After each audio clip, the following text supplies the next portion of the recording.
Welcome to Social Post. I am Mahendra Reddy.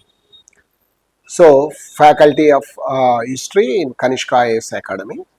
మనం ఈరోజు ఒక అంశాన్ని తీసుకొని మాట్లాడుతున్నది ఏంటంటే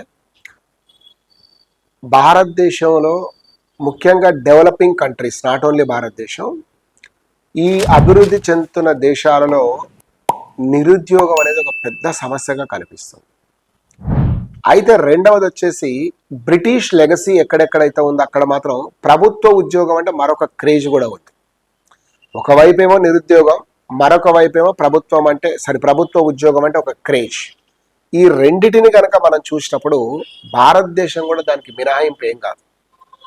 ఒకవైపేమో ప్రైవేట్ రంగంలో కోకొల్లలుగా ఉద్యోగ అవకాశాలు ఉన్నాయంటున్నారు, అదే సమయంలో నిరుద్యోగులు కూడా ఉంటున్నారంటే ఎవ్రీ ఇయర్ ఇది అసోచామ్ కానీ లేకపోతే సిఐ వాళ్ళు కానీ మిగతా వాళ్ళు కానీ చెప్తున్నది ఏంటంటే మాకు అనుకున్న స్కిల్స్ ఉన్న క్యాండిడేట్స్ దొరకట్లేదు కాబట్టి మేము ఇవ్వలేకపోతున్నాము, లేక కాదు అనేది ఒకటి.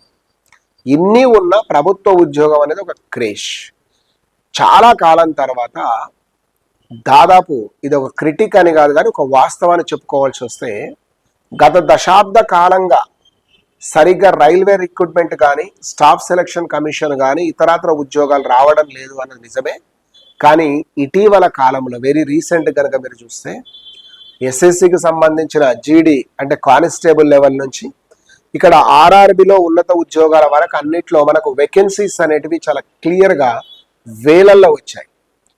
ఇవన్నీ కూడా గ్రాడ్యుయేషన్ పూర్తి చేసిన వాళ్ళు, ఇంటర్మీడియట్ పూర్తి చేసిన వాళ్ళు, కొన్ని పోస్టులు టెక్నికల్గా ఉన్న వాళ్ళు అర్హులు అని చెప్తూ ఉన్నాం.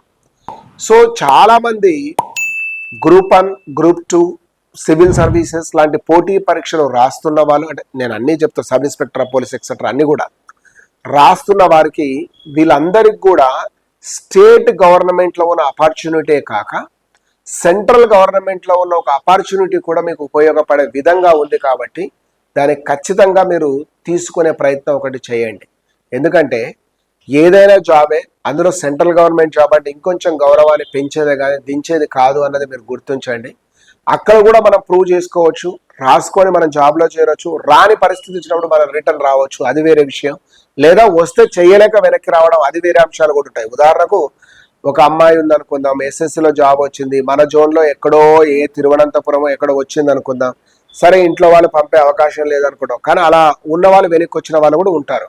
కానీ ఈ రోజులో అలా రావడం కూడా ఒక మూర్ఖత్వం, తప్పేనే చెప్తాను. ఈరోజు విద్యా అవకాశాలు, ఉపాధి అవకాశాల పేరిట చాలా మంది మన విదేశాలకు వెళ్ళి చదువుకుంటున్న రోజుల్లో భారతదేశంలో ఒక ప్రాంతంలో ఉద్యోగం చేయడానికి పెద్దగా ఆలోచించాల్సిన అవసరం ఉంది అని మాత్రం నేను అనుకోవడం లేదు, అది వేరే అంశం. సో మనం ఈ యొక్క ఉన్న అవకాశాన్ని, ఈ వేలాది పోస్టులు ఏవైతే వచ్చాయో వాటిలో మీరు ఉద్యోగం సాధించడానికి కావాల్సిన టెక్నిక్స్ ఏవైతే ఉన్నాయో అవి డెవలప్ చేసుకునే ప్రయత్నం చేయండి. ముఖ్యంగా నేను చెప్పిన ఎస్ఎస్సి కానీ ఆర్ఆర్బి కానీ వగైరా ఉద్యోగాలకు సంబంధించిందని కానీ మీరు గమనిస్తే most of the jobs which related to the only the one thing, that is arithmetic, reasoning and English, general awareness మీద ఆధారపడి ఉన్నాయి. సో మనకు జనరల్ అవేర్నెస్ ఎలాగో చాలా మంది మీరు స్ట్రాంగ్గా ఉండే అవకాశం ఉంది. ఎప్పుడైతే స్టేట్ పబ్లిక్ సర్వీస్ కమిషన్ నమ్ముకొని చదువుకున్న వాళ్ళు, కొంతమంది అర్థమెటిక్ రీజనింగ్లో కూడా స్ట్రాంగ్ ఉండొచ్చు, ఎందుకంటే వాళ్ళు ఎస్ఐ కానిస్టేబుల్ ప్రిపేర్ అయిన వాళ్ళు. ఎటొచ్చి మన సమస్య అంతా చాలా మంది పిల్లలకు విత్ ఇంగ్లీష్ మీడియం వాళ్ళు కానీ అటు తెలుగు మీడియం వాళ్ళు కానీ ఎవరికైనా కూడా జనరల్ ఇంగ్లీష్ అనేది ఒక పెద్ద ప్రమాదకరంగా ఉంది. కారణం ఏంటంటే we are good in spoken English, whereas we are bad in written English. So దాన్ని మనం ఇంప్రూవ్ కనుక చేసుకోగలిగిన వాళ్ళు ఒకటి ఉంటే, కొంతమందికి స్పోకెన్ అండ్ రిటర్న్ రెండు ప్రాబ్లమ్స్ ఉన్న వాళ్ళు కూడా ఉంటారు. కారణం ఏంటంటే వీళ్ళందరూ కూడా వెర్నాకులర్ సబ్జెక్ట్ అంటే మాతృభాషలో లేదా ప్రాంతీయ భాషలో విద్యను అభ్యసించి వచ్చిన వాళ్ళు కాబట్టి వాళ్ళకి ఆ సమస్య ఉంటుంది అన్నది మనకు తెలుసు. సో దీన్ని ఓవర్కమ్ కనుక చేయగలిగితే మీరు మీ యొక్క డ్రీమ్ను ఫుల్ఫిల్ చేసుకున్న వాళ్ళు, అదేవిధంగా మీ పేరెంట్స్ యొక్క కష్టానికి మీరు ఒక ఫలితాన్ని ఇచ్చిన వాళ్ళు కూడా అవుతారని ఆశిస్తూ మీరందరూ రాబోయే కాంపిటేటివ్ ఎగ్జామ్స్లో విజయం సాధించాలని చెప్పి కోరుకోండి. Thank you all.